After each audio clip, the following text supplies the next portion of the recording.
Gas prices are about to get higher. Good afternoon. Thanks for watching and streaming on 11 Live. I'm Cheryl Preheim. And I'm Faith Jesse. And the state's gas tax suspension, which has been in effect since March, that expires tonight. And we have seen volatile gas prices for months. All of this related to the ongoing war with Iran and the impact on the Strait of Hormuz, with about a quarter of the global crude oil trade typically passing through this strait. That's why we're seeing all this happen.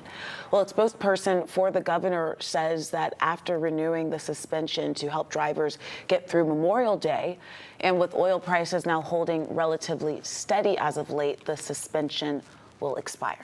11 Live's Gilad Malamed is live in Atlanta with what drivers can expect at the pump in the next couple of days. Gilad, things are going to change fast.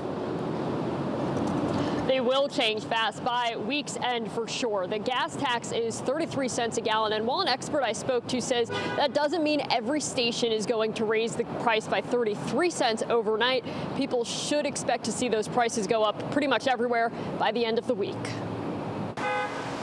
Hours away from Georgia's gas tax suspension expiring. Not really looking forward to that. That's why I'm filling up today. Ben Nottingham's trying to top off his tank. With the 33 cent a gallon gas tax returning Wednesday, he's considering ways to cut back. Yeah, I'm trying to drive a little bit less, even like looking into maybe taking Marta to work in the future. It's not super convenient based on where the stations are for me.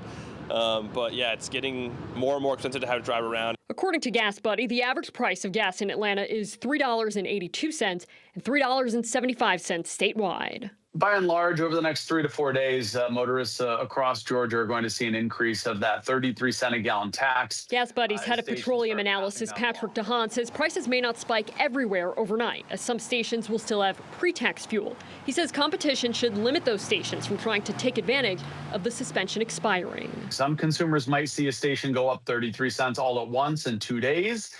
Some of them could see that all tomorrow. Some stations may go up 10 cents for 3 days in a row. It all just depends on the competition. While gas in Georgia is up about $1 from this time last year and about to rise, several drivers say need gas, got to keep moving. There's a limit to how much they can try and save on gas. It's awful, but ain't nothing you can do.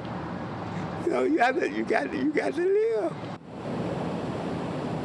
The average cost of gas is down from last week. I asked DeHaan if the worst is behind us, and he says it's really hard to tell. He says that prices could continue to rise if there continues to be no deal to open the Strait of Hormuz. Live in Atlanta, Gilad Malamed, 11 Alive News. Gilad, thank you so much for breaking that down. And I think that we also have to keep in mind that these prices, I mean, that is what is costing you the most for the gas. But let's talk about this gas tax suspension. How much will you pay next time you fill up after the suspension expires? If you do have a 15-gallon tank of gas, you're on empty, you need to fill up. Once the suspension is lifted, your total cost, that'll be about $4.95 more than what you're paying right now, so about $5 more.